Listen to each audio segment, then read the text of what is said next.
So I'm here with Logan. We're talking about copywriting, the business of copywriting. Why do people need copywriting? Well, there's different types of copywriting. Mm-hmm. What I'm passionate about and what I'm doing is SEO copywriting, so for websites. Mm-hmm. And a lot of people get that confused. They think, oh, it's paid advertising. But what I do is sort of website copy. So it's kind of like a foundation on your website that makes Google like you, I suppose. Mm-hmm. So the idea is, I think, everybody sort of makes this big website and they kind of just leave it from there. And they don't really apply the tools that they need to that website to make Google like you. And I think that's the really important word, is you need to make Google like you. Yes. And that's what SEO copywriting does. So what I do is I write copy for all types of businesses from any industry.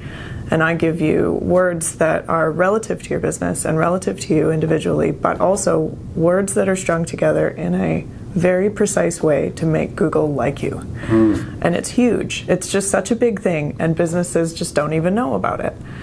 And I think it's so important, and it's just relevant to so many people. Okay. So it's got to be good for humans to read and good for Google to read. Yeah, well, you know, I'm not going to string together copy that's just, like Brisbane accounting, Brisbane accounting, Brisbane accounting. I'm going to make something that someone wants to read, that's engaging, but it has to be a certain amount of length. It has to have those keywords in it.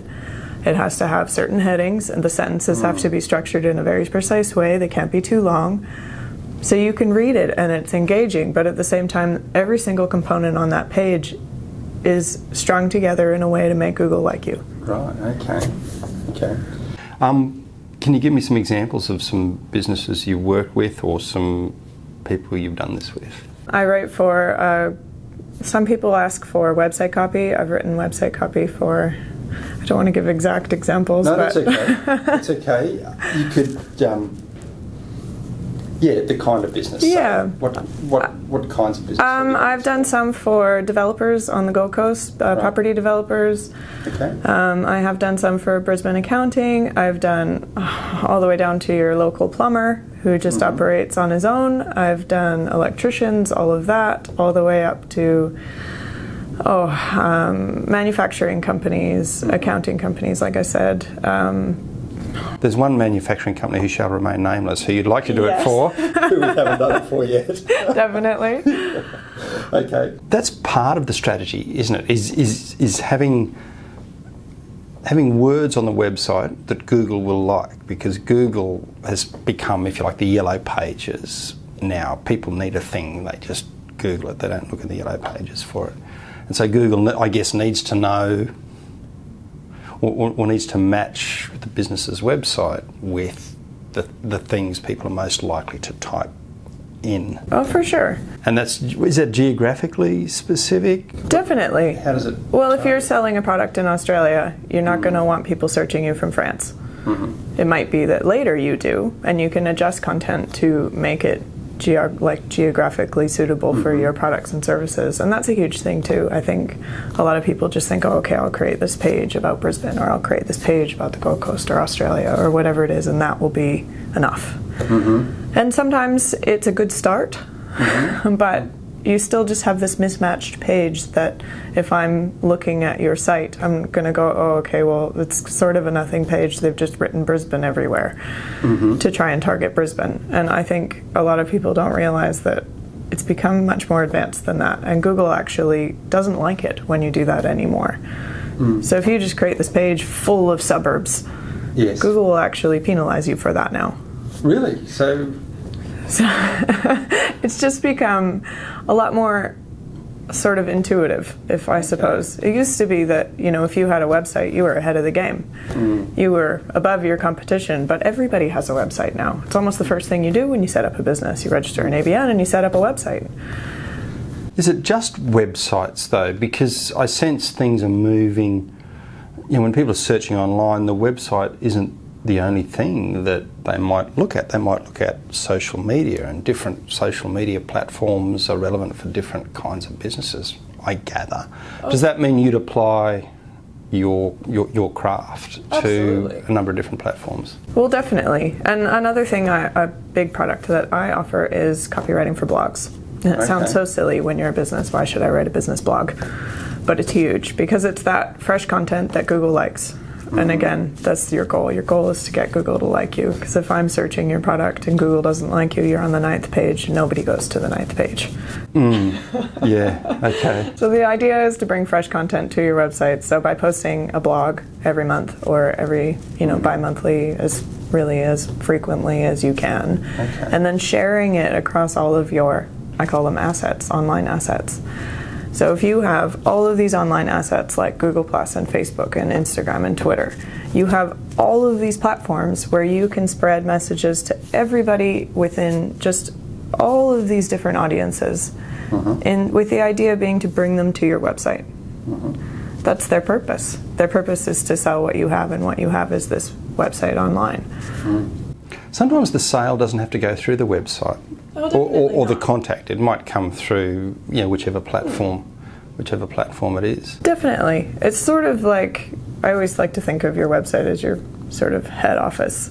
Okay. And your social media being all of your sales reps. Yes. With the idea just being to spread a message. It's like putting a brochure in someone's mailbox. Pops up on their phone now. It's sort of the same thing. Sure. Okay. Don't we love those mailbox brochures? Yeah, but it's more because a mailbox brochure isn't targeted really, is it? Whereas I guess you can be more targeted with... Oh, yeah. Like insanely targeted. It's the difference between sort of hitting a suburb where you think most homeowners live, which is usually what people do. You own a home, you can afford what we're selling, so I'll put a brochure in your mailbox. But now with, even social media, Facebook's a good example. You can target specifically a gender, you can target a specific age. I could target only 25-year-old women or only 25-year-old men that live in 2 kilometers of this specific spot who like this specific thing. Okay. You can target it down to a narrow 100 people or as much as 100,000 people that fit a very precise category. There's a thing called retargeting. Have you come across that? I haven't, no. Okay, that's where I understand where a particular platform, let's say Facebook, kind of becomes possessed because or Google knows you've searched for a thing. Yes. And then the ads come up. Yes. That are coincidentally for the thing you searched yesterday. Yes. I think the joke is that Google's listening. Yes. Because you sort of feel like you talked about something and then it's immediately the ad is sort of in front of you. Yeah. And it does that for quite a lot of things. Even Google advertising is on most business websites as well. So you sort of see ads for something that you don't even know that you searched just by asking Siri or all of those little apps on your phone, and then you pull up Facebook and you have this completely redirected ad set for your specific target. And those are just those businesses that are targeting the right people. Do you use Siri? Yes, I do. Siri and I don't get on. We argue. Well, one of us argues. And anyway, so just talking about the those ads that pop up. Sometimes I wish I could tell Google, look, I've already solved that, or I already know that, or I've already bought that, or whatever it is. I know I'm being played here. Can you just stop telling me about it? Show me something new. Show me something interesting.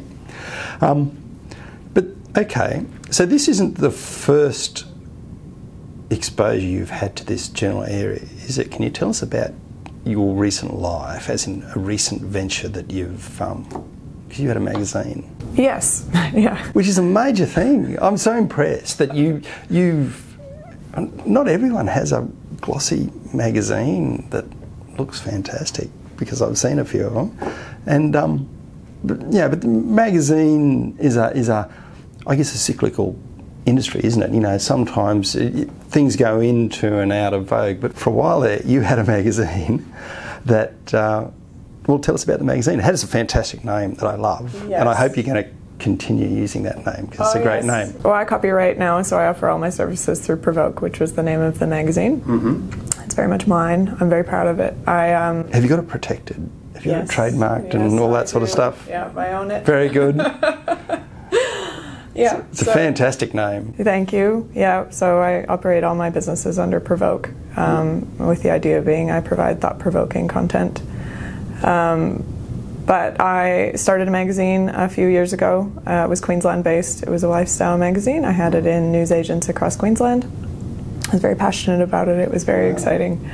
And then it was just sort of reached a point that, print was dying, yes. Sadly, though I love it. It is sort of a struggle. It just reached that point where I was fighting, just to get enough advertising to pay for even the print run, just because, print was not where it used to be. That's amazingly courageous. I'm so, I don't know, I'm in awe of you doing all it took to make a magazine. That's a serious thing. It was a good looking magazine. They're now collector's items, which I think is what we're referring to. They're now collector's items. Yes, they're collected in my home now. Is that right? Yeah. But what are the main things you learned out of that? Oh, a huge amount. A huge amount. Look, I think like anything, I was very passionate about it, like I said, and I was super driven to make it happen, and I did. And I sort of, like you said, you reach that point where it's a struggle to let it go. You don't want to say, oh, I've stopped that. But it was just, you just had to find something else, I suppose, something else that you're passionate about as well, which online was really that for me. That's an important thing. So many business owners get trapped into thinking, this is what I'm doing, I need to keep doing it. And it's the point of it being viable or feasible or the best use of your time, that point passes. And I think, again, congratulations for recognising that and being able to say, okay, well, that was that chapter, pardon the pun, and it's time for a new chapter, which is the online copywriting. Yeah. And when we were talking the other day, you mentioned that blogs and web page content, there are a couple of things. There's other things as well. I think you're talking about ebooks and those sorts of things. Yeah. It's just really content. So, it's like anything. If you came to me and said, Logan, I need a brochure for my business, I'd say, okay, why? And we chat to you about what you're hoping to gain from that brochure. And I can say to you, well, instead of that, or including that, why don't we also think about this? Even if it's posting that brochure online. If you're so set on the brochure, because, a lot of people they've worked for them for 30 years, why should I give that up? It's doing fine. I don't know, but exactly. If it's working for you, okay, I won't argue against you, but think about it this way. Think about, doing that too, and seeing how it also goes online. Even if that's just me writing what's on that flyer online and sharing it across all of your social media, or sharing it. You could probably measure that too. All the different things you do, you're able to, yes. What's it called, heat mapping? And there's all sorts of things you can do to see what people click and how long they stay and all those sorts of things. It ranges very broadly. Like you can have so many different programs that will tell you how they're going to track everything on your website for you. But you can even just sign up for Google Analytics, which map your website for you. Google's always watching. It is great. And, I always say, if you want Google to like you, use Google products. Yes. But it's everything from who clicked what, where they're from, what their age is, how long they stayed on that page, where they went to from there, if they shared it with a friend, everything. You can track everything about them because Google's awesome like that. And you can use that to your own advantage as well. Definitely. Like A/B testing something. You can try version A of the brochure online, and you can simultaneously have version B running and just see which one, I guess, assess how viewers experience them. Definitely. You want to know how your viewers interact. if I post, something about this, and I post something completely different about this, well, okay, maybe my viewers for this were 25-year-old, and maybe my viewers for this were 40 years old, and what if my demographic is 30? How do I make that work for me if I'm not targeting the right people? You can know, and you can say, okay, well, this section of it people read, or even this person clicked this, why did they click that? And you can really dive as deep as you want into the content in order to find something that works for you, so that the next time you post something, you're targeting exactly who you need to target. Okay. When you're working with a business owner, I imagine there's an element of education for that business owner as you're working with them, because they don't know copywriting. They know, they know how to be an electrician or whatever. Definitely. So I guess you're leading them on a voyage of discovery. Would that be a fair comment? For sure. Well, and they're all at different stages, aren't they? I guess some of them you have to work with a fair bit so you can help them. Yeah. Well, I think the starting point is, it's online copywriting is really new. When I say I'm a copywriter, most people want to know if I'm an editor, and I say, oh yes, I used to run a magazine, but we're talking about online. Or, oh, you used to work for a newspaper, or you're a journalist, or what does that mean? What is a copywriter? What do you do? Tell us a bit about your background, I guess from your study point of view. What did you study, and let's go back before that. What was your first thought about a career that led you to studying what it was that you studied, and then that led you to a magazine called Provoke, and that has led you now to the digital world? Yeah. Where did it all start? I've always been very passionate about the written word, I suppose. Big, huge, avid reader. Very much been writing for as long as I can remember writing. I used to have one of those old calligraphy boxes. I just loved it. It was great. But I suppose, taking something that you're passionate about and studying it was the next step. I studied a Bachelor of Journalism, and then I did my Diploma of Business whilst working my way up in a local magazine. And really just finding my niche there. I made it to editor, did that for a couple of years, and then reached that point where, it was become the editor of a major magazine in other parts of Australia, or start my own. And so I started my own, because why not work for yourself and do something you're passionate about? And, you learn the tricks of the trade as you go, so you sort of picked it up and just kind of applied what you thought would work better for that, and it was. I was super proud. I was super proud of it. I ran it for a few years, like I said, news agents across Queensland, so I was so excited about it. And then I started learning about digital marketing and SEO copywriting. So I moved online with Provoke and applied all my skills to that ongoing, and then started offering what I do to local businesses, Australian businesses, or really any business. What are the main things you learned, or what's the biggest thing you learned in your life in print, so in magazines? So before the digital phase,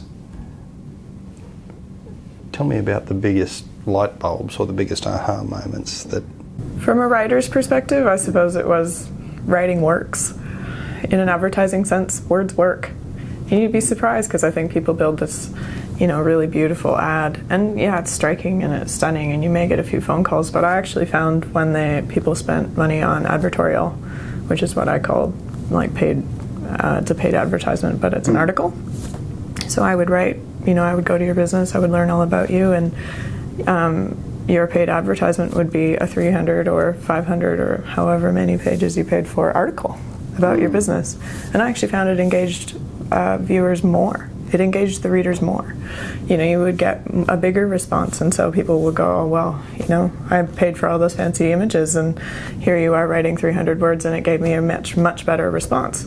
And I think that was the biggest thing, because before that I would have thought images were the better option. People don't read. I would have thought, they flip through. Some people flip through magazines from the back. But if you have well-written article about what it is you do and who you are, and what you're driven about or what your message is, people will read it. The right people will read it, and that's huge. To me, that was just sort of that point where I thought businesses should know. They should know that words work. So, in inboxes around the world, there's no shortage of emails saying we can do copywriting, we can do web content. What makes you different to... Well, you can source something from anywhere, I suppose. That's true of any business or any product or anything you're doing. You can find it all over the world. I'm not unique in that, but I suppose what I offer is running your own magazine is a bit unique. Well, that's it. I suppose I offer a level of experience across both print and online, and those years have literally all compiled to create sort of this niche in that I know what you need to make Google like you. I know exactly how many words in a sentence and exactly how many keywords you need in a certain amount of language, or how many headings in those pages, and exactly what keyword in that second heading you need, and where your geos should go. And it sounds so silly, and it sounds like I'm just creating this big mishmash of content, and some people will do that for you. Some people will give you something that's totally nonsense, but it'll have all the keywords and it'll have the right length of sentences and it'll work for you. But I guess what I try to offer people is something that's readable and engaging, and that people are actually going to stop and have a look at, but that also works to make Google like you. I'm not just going to give you something and go, okay, it's going to work, don't worry about how it's read, don't read it, it won't be good. Because some people will. Some people will just say, look, the whole point is to make Google like you. And it's true. That's the point. That's the point. You don't, but you also don't want to represent something that's bad. Something that, just really doesn't fit your, why would you spend all this money on marketing or all this money on, creating that beautiful ad or creating all this stuff, and then people go to whatever you own, be it your website or your social media or anything, and find something that just doesn't even make sense. Okay, so you've represented this beautiful thing here, but when I really look at you, what are you? What are you? Just this person trying to get me to call you? It's that perception of, well, why should I call you? Why should I, when you clearly don't care about anything other than my money? You don't care about, what my engagement with you is, what my perception of you is, what my, knowledge of you is. You haven't told me a thing about you other than you're okay, Australia, whatever, Australia, whatever, Australia, whatever. You've just blawed onto a page. I want to talk about another thing, which is, earlier you were talking about how a consumer might assess a business on the presentation of things that aren't its product, if you know what I mean. So a consumer will assess a business based on other things, the things around the edges, the way, are the apostrophes in the right place, or... Oh, definitely. And I think a lot of people don't know, when you read a sentence, if there's something wrong with the way that sentence is strung together, even if you can't recognize what's wrong in it, you'll still probably pause at the end of the sentence. You'll have this feeling like it just didn't read right. You might not be able to say, oh, there should have been an apostrophe there. I can tell you exactly where the apostrophe should have been, or where the comma or the anything should have been that's missing from that sentence. But you will still have paused. And that's the problem. You will have stopped what you're doing. Well, you should have. Even if it's for a moment, people are swayed by moments. I'm going to open up a page, and if it takes too long, I'm going to move on. If I'm going to, if your image takes too long to load, I'm going to move on. If your sentence doesn't read right and I've paused, I'm going to move on. And that's it. I think we mentioned the other day, it's like walking up to a bank who has their their sign out the front, and it's a little bit askew. Well, okay, I'm probably going to go to the bank just next door to it. Because if my perception, I may not think that. I may not think, oh, the sign's askew, I don't want to go in there. But my perception immediately is, if you don't care about the way that you've presented your business, well, if I'm walking into a bank, will you care about my money? You don't think that. Not like logically. I'm not standing out on the street going, oh, you're not going to care about my money. But I'm going to look to the right and see someone that does have a correctly laid sign and go, oh, they look well presented, and probably be more inclined to go there. And that's the thing. If your website is written badly, Well, what's to stop me from going to the person who does care about the way their sentence is structured and does care about the way they've presented their business because they've made me like them? It's a bit subconscious, isn't it? But that's like anything. I think even, if you relate it back to print, they say the first thing you see on a newspaper is the image, second thing's the heading, third thing is the first paragraph, and okay, but if any of those three components, the first paragraph, the picture, or the heading, is unappealing, or say blurry image, or the heading doesn't make sense, or even that first paragraph has one grammatical error in it, you're not going to read the rest of the article. It's a conflict, isn't it? It's like, even if those three things that you mentioned are in conflict with each other, that's going to create that. It's that moment. The minute you pause, you've lost your audience. It was, I know, the pausing moments or something like that you said, that's where consumers make decisions. In those moments of hesitation, the moment of pause, the moment of dissonance, the moment of conflict, compared to the moment of reassurance. For sure. I'd say that's a lot of consumer behaviour. I think that's the entirety of consumer behavior. If I don't like who you are and what you've done and how you presented yourself, well, I'm not your customer, am I? Yeah. I have to, especially it depends on any industry, but if you're representing yourself to a specific audience, well, if you haven't laid everything out for that audience in a way that appeals to them, why are they going to go with you? Why are they going to walk through your door? Why are they going to phone you? Why are they going to look at your website? Why should they care about you? And that's, if I'm hesitant over a sentence, if I'm hesitant over the way the way you've written something, the way you've presented your image, the way you've laid out anything that you've done, if I hesitate about it, I'm going to move on. Do you find that the way something is written almost changes, like the words and the punctuation, the characters will stay exactly the same, but things like choice of font and spacing, and it'll look different on a screen, a big screen or a small screen or on a sheet of paper. Do you? Well, I notice it. I notice it more probably than... I do. Yes. I'm one of those people that can pick up a magazine just in a newsagent and tell you every single error in the entire thing, because I notice them all. But I used to do that. And, I read menus when I go out to restaurants and I think, oh no. I can't order that because of where the apostrophe is. Well, that's it. It's just, I notice errors more than anybody. But it's a curse. It is. But like I said, even though I notice them and I know where the apostrophe should have been and I know, you spelled where wrong or, all of those things, even though I can tell you how to correct them, you'll still notice them. Anybody will. Anybody that speaks, if you're writing in English, if you speak the English language and you read something, even if you don't know it's the wrong who or the wrong there or the wrong where or the comma is wrong, you still pause. You still hesitate. Something about that didn't feel right. And that's the problem. I think that's the problem that most people just don't understand, that it's a problem, because they think, well, who cares if it's a there, or there, or a who or whose, or, so what if I have the wrong apostrophe S? Well, it's wrong because when I read that sentence, I'm going to go back and read it again, and I'm going to think, oh, hold on, and then I might carry on, but probably I won't. And there lies your problem. That's the problem, and I suppose that's my entire business. I'm there to make that problem go away. The one message you'd like to send to businesses out there?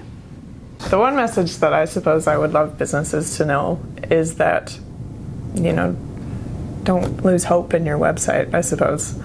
You have this beautiful thing that you spent all this money on because someone told you needed a website, and it's true of everybody. Everybody got told they need a website. Like I said, it's the first thing you do. You register an ABN, you set up a website. And then for most people, it just dies there. It's just this online thing that dies because they don't know what to do with it. Your designer said, okay, here you go, you have a website. Well, to most people, that makes no sense. Like, okay, great, I have this thing that I'll put on my business card. And that's it. And I suppose after that, they lose this hope because they spend all this money on, online advertising and all those things. And I still encourage that. I think, okay, do that, but do it with a foundation. And that's really, it all comes down to content. Google likes content because that's what Google is. It's a search engine. They want you to write words that people can search. They want to promote you. Google likes you. You just have to give it what it wants. And that's content. You have to give it fresh content, and you have to give it in a way that it's searchable. And you can do that with your website. You can give it a foundation. And that's just basically website copy. If you have, a home page and an About Us page and a Contact Us page and, a page about all of your products, you can put content on there that's about all of them. That's just a whole blank page. It's like having a book where you just wrote a heading and you passed it out to everybody. Well, you forgot all the words. You have this spot where so much potential lays. So don't give up on your website. Just put the content that it needs in it. And slowly, if you do the right things, like put content on your website and, write business blogs and write them in a way where one goes up every month. Or, if you can do it, put one up every 2 months, twice every month. The more you do it, the more Google's going to promote you. And so give yourself the foundation that you hoped your website was going to be. And that's it. I think businesses just need to know that there is still hope in a website. Just because everybody has one doesn't mean it's just this thing that gets lost in the internet land. You can make your website work for you, and it all comes down to content. I can imagine some business owners don't look forward to writing a blog themselves. They're worried about whatever their business does, I guess. Do you have any hints for business owners who sometimes find a little bit of, or find writing a blog a bit of a challenge? Well, hire me. No. How would that work? Would you, I guess, interview them? Yes. And definitely. Well, if come up with some topics or something that you would write about, I suppose. Yeah, definitely. Okay. So I can do all of that. And that's usually what I do, because normally the person sitting opposite me that's phoned me up says, I don't know. I have no idea what a business blog is. Like, okay, someone told me I need to blog. Too close to it. Business owners are too close to whatever it is their business does, so they would probably struggle to write something that the consumer or the person who doesn't know as much about their business would find helpful. So I think that outsider's input, or the position that you would take as, yes, someone who knows a bit about the business but also can stand in the shoes of the consumer. Well, I find, not a lot of people have time to actually sit down and write. And there's some people that go, no, okay, I understand, I can do that. And I go, okay, go and sit down at your computer when you have a few moments and start writing. And usually they start writing and then call me, because they're like, I got a paragraph in and that's all I have to say about that. And for some reason, when I put it in my website, my SEO is telling me all of these things are wrong. And so I can propose blog topics. I can write the whole thing. I can, put an image in there for you, because that's the other thing. Google likes images. You have to have an image on every page. How you name the image, and don't images have these funny little title alts? Yeah, yes, that's what it is. Alt text, yes. That's how to make that image searchable. So when you type in something and then you click images on Google, that's how to make that image pop up. It's another way to direct people to your website. So it's all these little tricks. Okay. But I don't encourage people not to write their own blogs, because I think, well, if you're passionate about something and you want to write about it, or, if you've just written an article or a speech, if you've done a speech, it's all written down, hand it over. I'll plug what you need into it to make it, an asset to your website. Everybody writes something, whether they think they do or not. You've probably written, proposals to people in emails, or any number of things. I usually write when I'm annoyed about something. Like something's gone wrong. Yeah. Absolutely. Like something's happened and I've thought, gee, there should have been another way to do this. Let me think about it and let me write it down. That's the only time I think I get anywhere close to enjoying writing. Other times it's just basic agony. Oh, that's good too. But I have, I'm a bit fussy about what I write. If I've gone to this much effort, it's got to be, I want to be happy with it. Yeah. That's not to say it's free from errors, so I don't want you to look at anything I've written too closely in case there are errors, because there will be. Oh, there's some people that, want, they want something that's so specific to their industry. If I'm a surgeon, I want very specific content, and it might be that surgeon, like I said, they do speeches quite often, so it might be that he's already written an article, or already written for a print magazine, or already written a speech, or any number of things. And, you can post it as it is. You can give it to me and I can plug in the SEO keywords. I can add a heading here. I can, write in the meta description. I can do all of the things to make Google like that article so that it's an asset to you online as well. You already have it there. It just needs to be transformed. Or it could be that you are really precise about it and you don't want me to touch it. And that's fine too. Okay, I'll write you the blogs that you need in between what you post for yourself. Because no content is bad content. If it's written well and it's grammatically correct, it's still going to work for you. It might not work as great as a fully SEO optimized blog, but it's still fresh content. So I guess if there's a technical article that needs to be technical because it's about something medical or engineering or something like that, I guess you could take the position, like leave that article as it is. Then you could possibly even write something as a journalist saying, this is what I think this article means. I mean, you're not that person, you're not changing that article, you're referring back to that article, but you're almost translating that article for lay people, so it may get a slightly wider audience. That might be another way of... I have a lot of experience in writing, like I said, print and copy, and I've done the journalism thing, so I've sat in front of a surgeon or, an actress or anybody that's a specialist in their field. And I've talked to them about anything that their message is. And I've been transcribing that and writing it into whatever the message needs to be. Who are your favourite people to interview, in your journalism life? I actually really like, honestly, business leaders. I find creative people very difficult to interview, which is usually who you're interviewing for a lifestyle magazine would be, an artist or an actress or... And they're very passionate and they're very interesting people. They're a bit quirky though. But they tend to stop halfway through a sentence and carry on with something completely different. Which, when you're transcribing an interview, is very difficult. You often have a lot of, dot, dot, dot. Apparently the 3 dots is a thing though, isn't it? Isn't it a recognised word or something? It's a convention, the 3 dots. Someone said to me once. Yes, it can be used very strategically if I want you to really think about what I've written and wonder where the end of that sentence is. It's a very to be continued sort of theory. Okay. What made your heart light up? Tell me about the interview where you thought, this is why I'm doing this. This is absolute gold. Oh, really? It's just when you sit across from someone that's passionate. And that's anything, whether I'm writing, my job is to write you. Essentially, it's your business, it's your website, it's your story, it's your art piece, it's your stage performance, it's your restaurant, it's whatever I'm writing about. It's you. It's your message, I suppose. It's your voice. So when you sit across from someone and you're interviewing them and they're so excited about what they want to tell you, and even if they're talking about one thing over here and then another thing over there, any number of things, and they just want to tell you about all of them, that's exciting for me. That's my bubble. I'm in it. I'm like, okay, hit me with it. I'll write it all.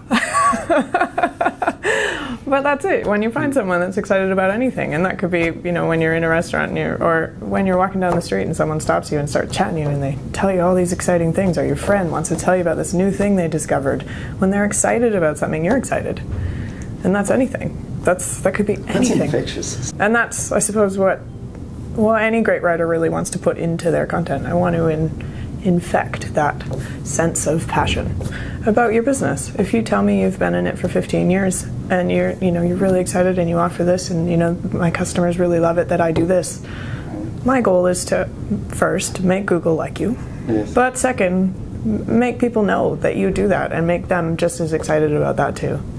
So do you work across all platforms? Because I understand there are a number of different web publishing platforms. WordPress is a common one.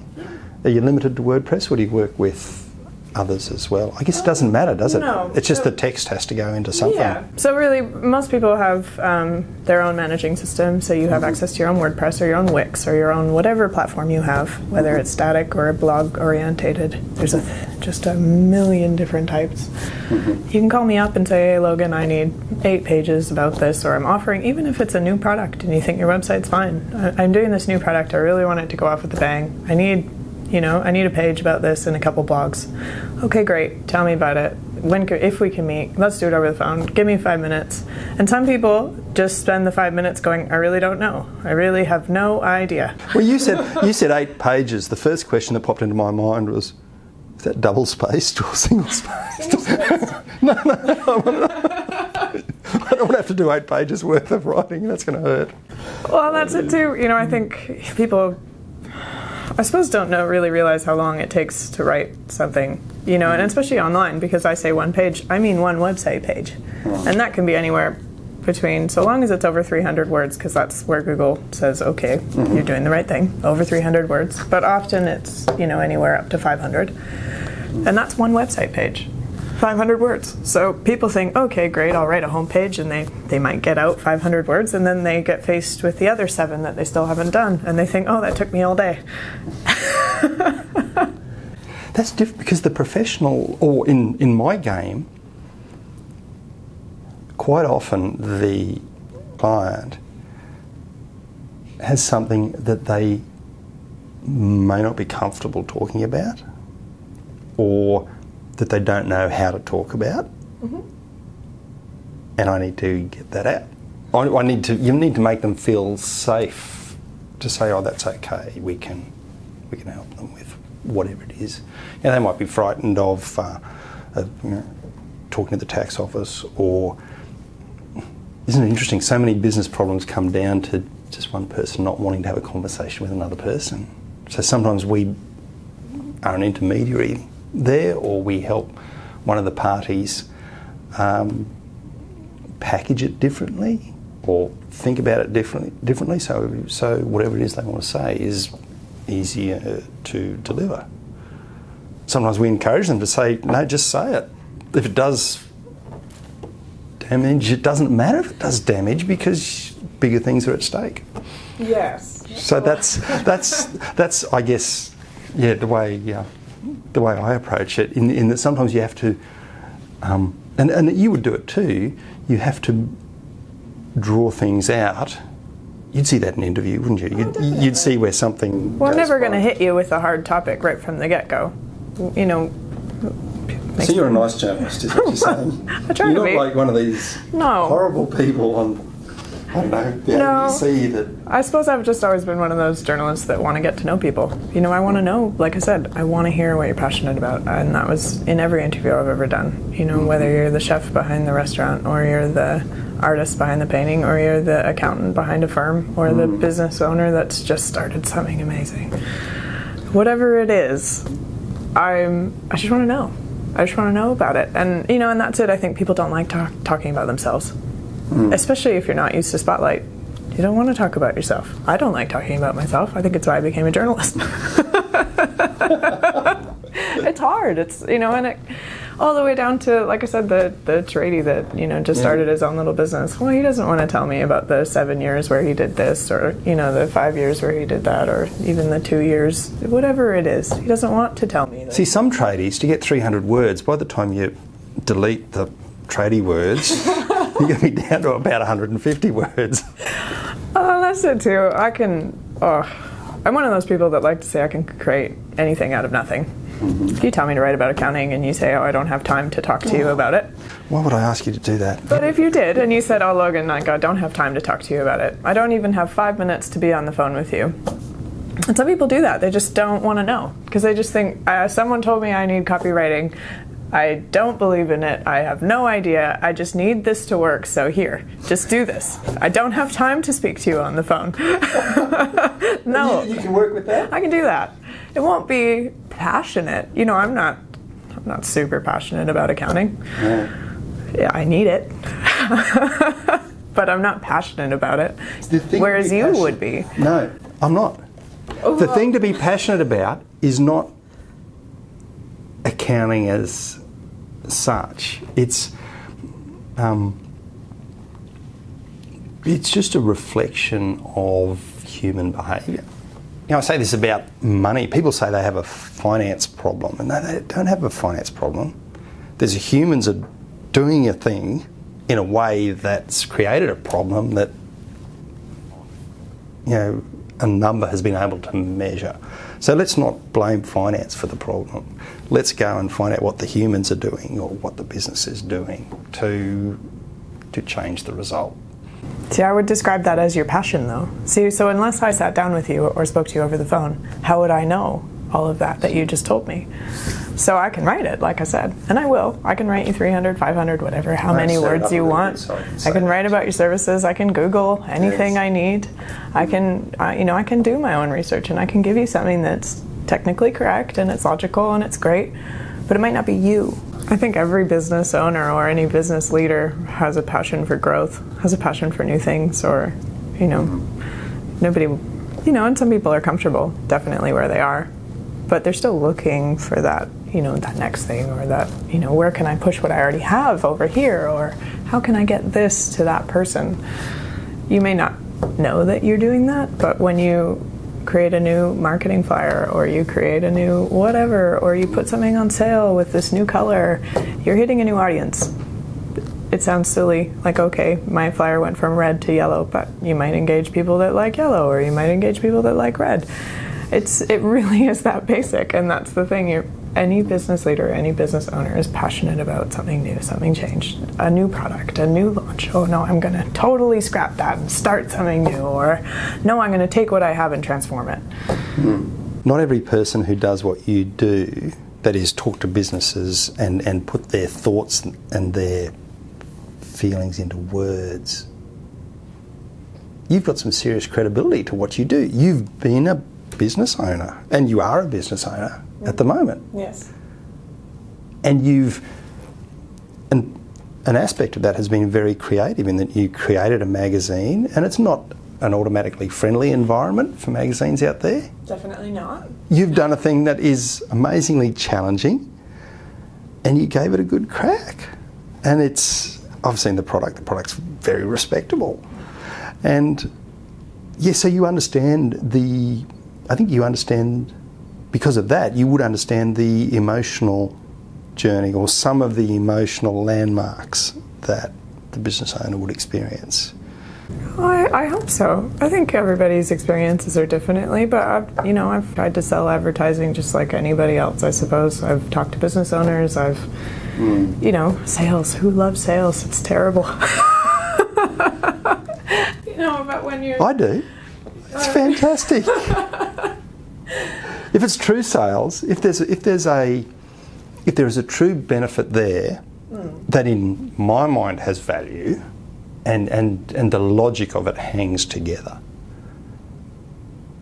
you may want that today, or you may not want that today, and that's okay. But it's just a case of talking to enough people. Jim Rohn's got this amazing quote. He says that sales is just about talking to people, and the good thing about that is there are lots of people. Yes. So you just got to talk to lots of people. Oh, for sure. I suppose it's, I had a great product and I was passionate about it, like I said, and I knew how it could benefit businesses, but it's difficult. It is difficult to go up to someone and say, look, I know how this can benefit you. I know how this can do this, and if you do this, you can do this, and then them going, well, any number of things, and you have to sell that passion, I suppose, in a way that a business is going to understand and see the results of. And it's hard. It's tricky to talk, It's like asking a painter to talk about, something totally outside their field. I know this. I know this painting, and I know that it will engage people. Or, and to me, I knew magazines. Mm-hmm. I knew how it could help your business, but it's difficult to step outside that zone and meet another business or another owner or anybody and say, this is why your business should interact with mine. Yes. So how do businesses engage you? They give you a retainer of X per month, and you monitor their, say, blog publishing for a number of months? Is that how it would work? Well, often people don't know what they need because people don't know copywriting. But so usually they say, I've had people call me up and say, I have this website and it's not working. And I'll log on and I'll have a look at your website. And if there's other things outside my field, I'll recommend what they should get done. You know, what takes a really long time to load, I think you should have someone look into that. Or any number of things. But I'll also say, okay, you have 4, 5, 15, however big your website is, you have all these pages that have no content on them, which is usually the case. Pretty much every single website I look at has no content on it. It shocks me. Wow. To me, it's like a blank page, like I said. It's like handing someone a book that's empty. So up front, I'll say, you need content on your website. You need content on your website for Google to like you. Tell me about a scenario or an example where that's a before and after scenario, where you've seen this website that was, as you say, a blank book, and then you were able to sprinkle your magic throughout the words, or put some words in it. I suppose the easiest one to talk about is my own. You know, I moved my magazine online. Like I said, I started a website. I had blank pages. I learned about SEO copywriting, and I plugged in all the pages. And, you know, I call it a foundation for a reason. Unlike, you know, advertising SEO, which is your paid-for marketing, it's not instantaneous. It's not going to immediately pop you up on Google as much as you want it to. It's a foundation for a reason. It's something that's going to slowly give you an asset, slowly give you the audience that you need if you continue to do the right things.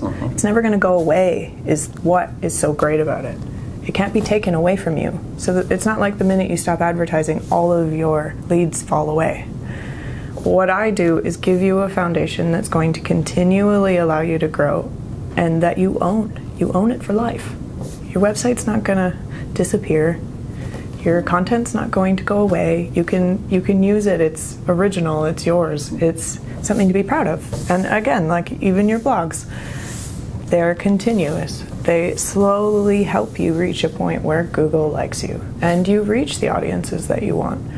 And then you can decide to continue doing your paid advertising or whatever it is you do to get those leads, but you still have that foundation there no matter what you do. If you go away for a month and you forgot to start your ad, it's not going to stop your leads from coming in for that month because that foundation is there. And that's, you know, anything needs a good foundation. And I suppose that's the thing. People build this great website and then it dies and it gets lost and they lose hope in it. And if you just give it the foundation that it needs, it'll do what you were promised, I suppose. It will do what you needed it to do in the first place, which is be the foundation for your business online. I understand Google prefers original content, so it will rank unique content higher than repeated content. Oh, definitely. Absolutely. I would call it a very strong rule with Google. The minute you copy and paste, it's the death of your website. So Google gets bored with your website. Oh, Google actually penalizes you for having copied content. And I think a lot of people don't know that they're doing it. Especially if you have a supplier and they've provided you with all this content that you can move over here and say that you're an Australian distributor or whatever it is. It's just such the wrong thing to do. I just don't know how much of it don't do it. How much of it has to be unique? All of it. From beginning to end. There cannot be a single copied sentence in there.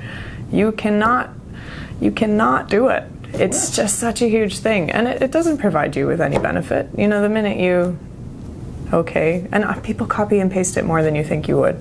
You copied it from your supplier, or you copied it from wherever, even if you copy your own content. So even if you have your own homepage and you copy that across all your other pages, you've copied yourself. You technically, to Google, have one page, not 8.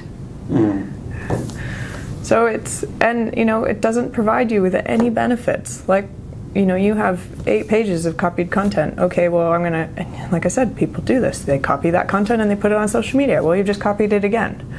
How did you learn about this Google magic? Is this something that you've learned through experience, or? Well, yes, I worked with a digital marketing agency providing content for them, so people who built the websites for these people with hopes and dreams. Built the websites for these people, and then my job would be to plug in the content straight away. So from the launch of this website. So I just worked with them, and slowly through Google as well. Google has quite a lot of information online. Google has a whole world of stuff they want you to know, because Google wants to like you. Google doesn't want to hate you. Google doesn't want to put you on the 20th page. Google wants you to do the right things. So there's actually, if you Google content guidelines, there's a whole link system of everything you should be doing in your content. So there's some science behind this, or there's some definitely structure behind this, and where you fit in is you talk to the distracted business owner who just says, I just need a thing, can you go and do a thing for me? Yes. With about that much instruction. And then you say, okay, well, I look at his business, whatever it is, and with your knowledge of those Google guidelines, definitely put something together. Sometimes people have content, they'll have a couple paragraphs here and there on their website, and even if they're just like, look, I just need that, it has my message in it, I need it to work, I need Google to like it, I can run with that. I can go, okay, do you have time for a 5-10 minute phone conversation? If they don't, no, I'm still okay with that. It's your time. It's a lot of people hire me because they don't want to do all of that stuff. They don't want to copyright. They don't have the time to sit down and think about 8 pages of websites or 15 pages of website. So I can take what you have, or even if there's nothing, if you've launched something new, and I can plug in Google's content guidelines, I suppose. And truly, like, if you Google it, it's all there. It'll tell you in so many links and so many hundreds and hundreds of pages what you need to be putting in your content and why. And that's a headline with your main keyword, primary keyword. That's, sentences that are no longer than 20 words long. It's H2s, which is a heading 2 that has your secondary keyword. It has a geolocation at least once per how many words. It's over 300, and it's a lot. It feels like a lot, but when you know it, which I do, I know it, and I just think businesses should know it too. You should know that by doing these little things, by having a meta description, by having alt text and an image, by even having an image on every page, Google all of a sudden will take notice. It's just such a lost asset that people need to know. You have a website, which means you've already done the hard work. You just need to make it work for you. Think about the words that you write, I suppose. As a business, everything that you write or everything that you can write has value to you, whether it's print or online, whether you want to write it. Some people even have little magazines that they hand out, like Zarafas. They have a little magazine, put it online. Or, re-engage it. Take an article from there and put it online. Call it a blog. Call it anything. But everything that you do as a business, whether you think it or not, usually involves words. And they have value. They have more value than you know. And I think it's just a huge thing that businesses should know.